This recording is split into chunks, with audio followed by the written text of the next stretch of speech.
when you are beginning your training with your horse, an assessment for me is the first place I want to begin. And an assessment means that I have specific exercises that I've designed to work that horse in or through. And it's kind of like taking a test for us, like your SATs. You know, we all take the same test to determine the scores determine our placement, how much we've learned. They're not the best, trust me, I did not do well with my SATs at all. So unfortunately, a lot of the times it's to determine your level of intelligence, which is wrong.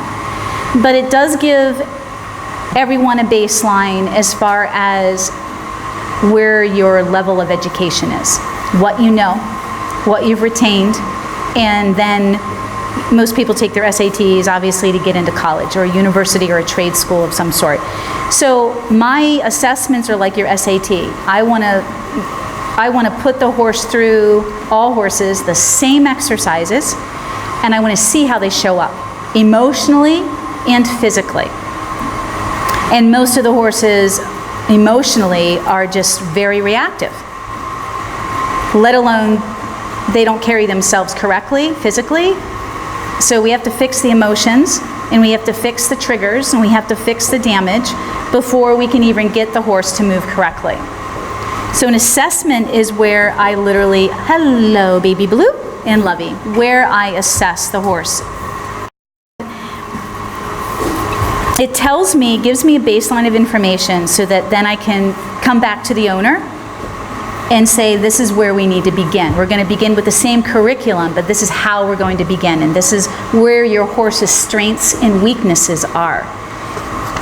And again, the assessment is, I am scoring the horse, how they score on this, and it's going to determine, again, how well they do in the curriculum.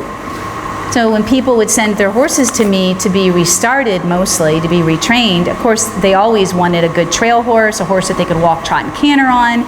And in 90 days, the minimum of a 90-day retraining, restarting program is, if we can get farther than that, that's fantastic.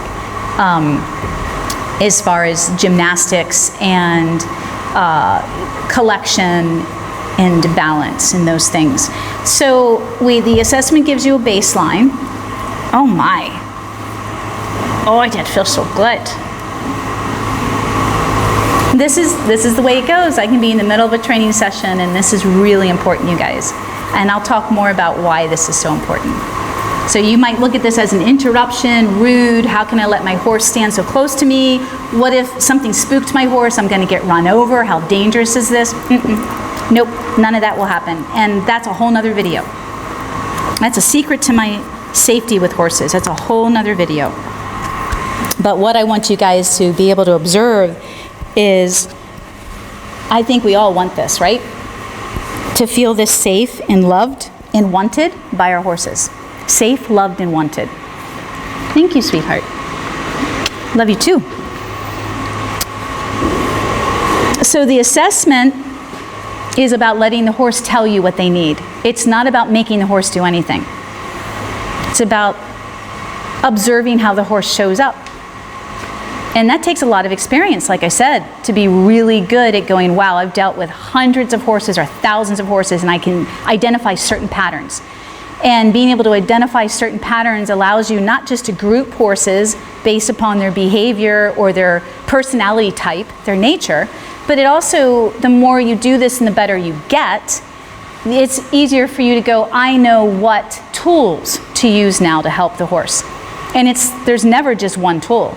You better have at least 20 if you need, because sometimes it's so extreme that you're like, oh gosh, I'm gonna try X, Y, and Z, and man, that's not working, so I'm gonna go back to A, B, and C.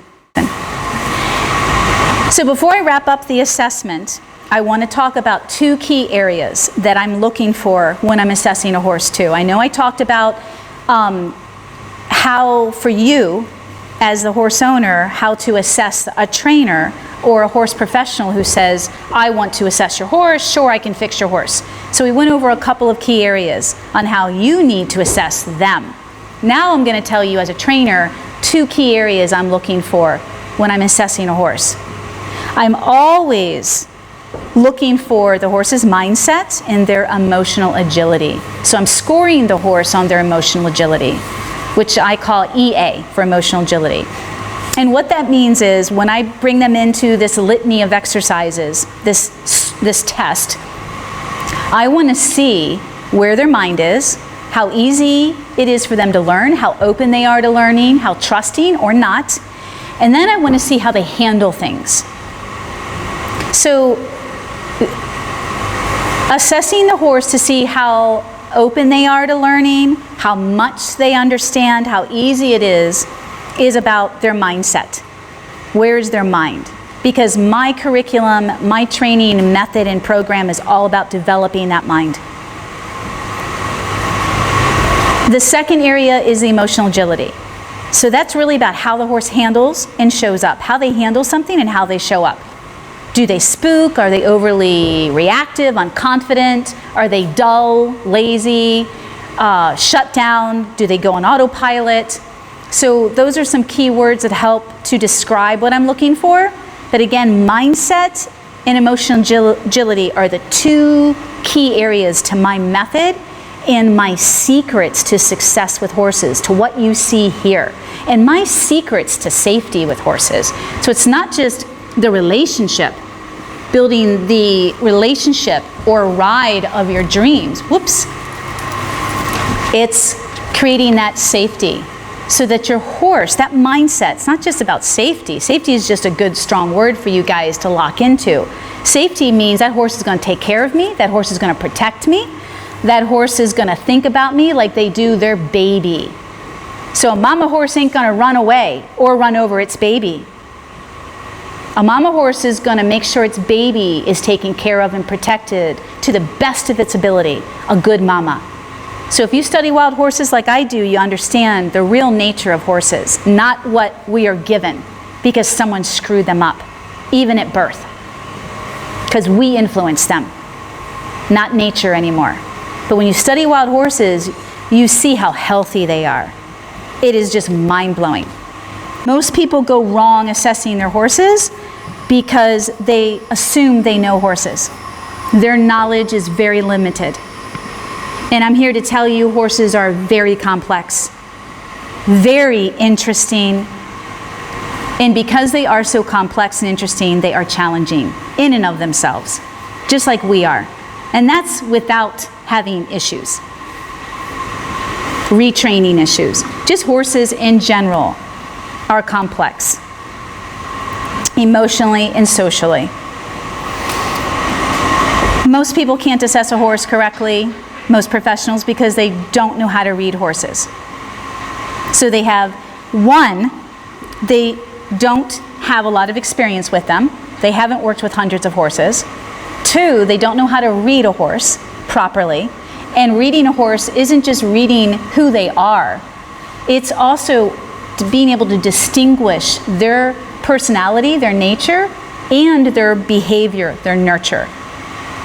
So what goes wrong with assessments? People don't have the level of experience. They don't know how to assess a horse. They don't know what to look for. They don't know how to read a horse. They don't know how to set up situations so that they can better identify the horse's level of education, their level of fear, where they need to begin.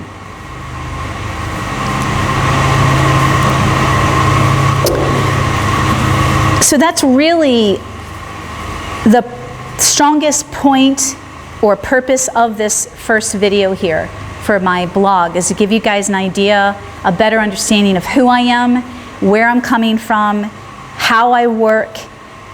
I have a lifetime of experience with life, with healing, and with horses. I'm going to share with you everything I know.